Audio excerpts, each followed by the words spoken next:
Hello, प्रणाम, नमस्कार, कैसी हो आप सब? आ गई आप सब मेरे आमंत्रण पर मेरी कहानी सुनने, तो ज़रूर आइए, बैठिए पॉपकॉर्न लेकर और इस कहानी का मज़ा लीजिए। ये कहानी पसंद आती है तो शेयर, सब्सक्राइब और लाइक ज़रूर कीजिए। पसंद नहीं आती है तो अपनी सलाह ज़रूर दीजिए और पसंद आती है तो कमेंट्स ज़रूर कीजिए। आपके प्यारे प्यारे कमेंट से मेरे हौसला बढ़ता है कि मैं ऐसी कहानियाँ आप लोगों के लिए और लेकर आऊँ। तो चलो कहानी शुरू करते हैं। एक कॉलोनी थी जहाँ पर सभी लोग आपस में मिलजुल कर रहते थे। सभी फैमिली में आपस में सामंजस्य था। वहाँ बच्चों के खेलने के लिए एक गार्डन था। कुछ पेड़ पौधे लगे हुए थे। कुछ इन वहाँ पर जैसे सीसॉ, झूला और बहुत सारी चीज़ें थी जहाँ पर सब बच्चे खेलते थे मिलजुल कर। और मम्मियाँ बातें करते हुए वॉक करती थी। पापा जी और मम्मियाँ जिम भी जाती थी। सब बहुत अच्छे से रहते थे। स्कूल पास में होने की वजह से बच्चे अक्सर पैदल चले जाते थे। जिन बच्चों की स्कूल दूर होती थी वो लोग बस से जाते थे। ऐसे में ही शिप्रा स्कूल पैदल ही जाती थी। उसी कॉलोनी का एक और लड़का था जिसका नाम अनुज था। शिप्रा 9th में पढ़ रही थी और अनुज 11वीं में था। पहले सब कुछ नॉर्मल चल रहा था। पिछले कुछ दिनों से अनुज का व्यवहार बदला हुआ था। कॉलोनी में भी शिप्रा को उसकी हरकतें कुछ अच्छी नहीं लगती थी। शिप्रा जब भी स्कूल जाने के लिए निकलती, अनुज पीछे से साइकिल से आता और उसे क्रॉस करके आगे निकल जाता। वो कुछ बोलता नहीं था। एक दिन अचानक उसने शिप्रा के साथ बदतमीज़ी करने की कोशिश की। उसे कुछ कहा जो शिप्रा को पसंद नहीं आया और शिप्रा डर गई। शिप्रा ने इस बात की शिकायत घर आकर अपनी मम्मा से की। मम्मा ने उसे समझाया कि बेटा, हो सकता है तुम्हारी गलत फहमी हो, अनुज अच्छा बच्चा है। लेकिन फिर शिप्रा ने अपनी माँ को पिछले कुछ दिनों में हो रही घटनाओं के बारे में बताया। तब शिप्रा की मम्मी ने इस मामले की गहराई को समझा और जाकर अनुज की मम्मा को बताया। उन्होंने अनुज को वहीं खड़ा किया। शिप्रा भी वहीं थी। आमने सामने बैठकर बातें की। अनुज की मम्मी ने इस बात को बहुत गंभीरता से लिया। अनुज की माँ अनुज को अच्छे से समझती थी और उसकी प्रॉब्लम को भी वो समझ रही थी कि ऐसा उम्र का तकाज़ा हो सकता है या मूवी, मोबाइल, इन सब चीज़ों का असर हो सकता है।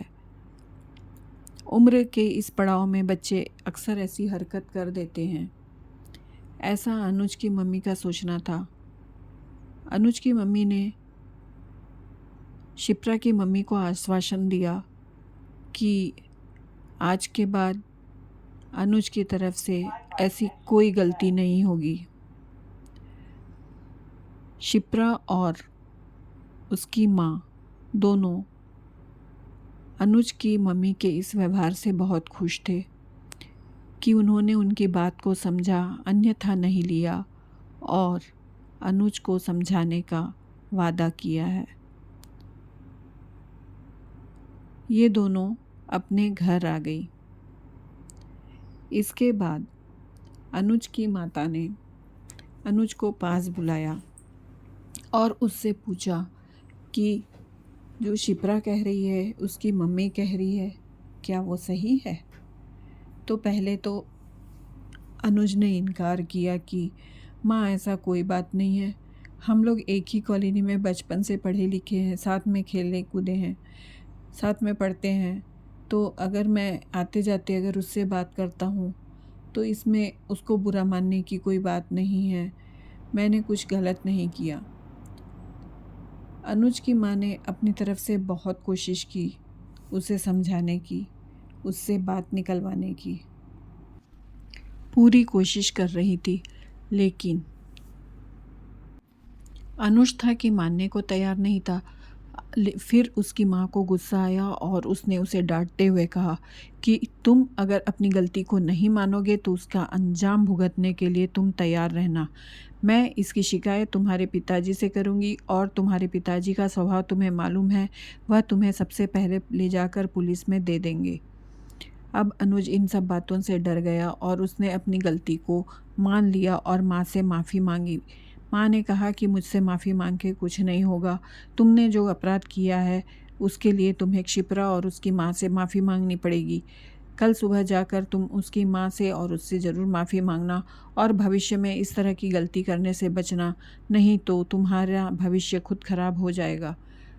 इस तरह अनुज की माँ ने उसे काफ़ी चीज़ें समझाई कि बच्चे का व्यवहार कैसा होना चाहिए और उसे लाइफ में अपने जीवन को सुधारने के लिए क्या करना चाहिए।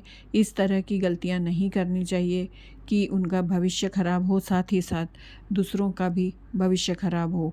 अनुज को सब बातें समझ में आ गई। अनुज ने दूसरे दिन जाकर शिप्रा और उसकी माँ से माफ़ी मांग ली। उन दोनों ने उसे माफ़ कर दिया और फिर अनुज जाकर मंदिर में माता रानी के सामने हाथ जोड़कर खड़ा हो गया।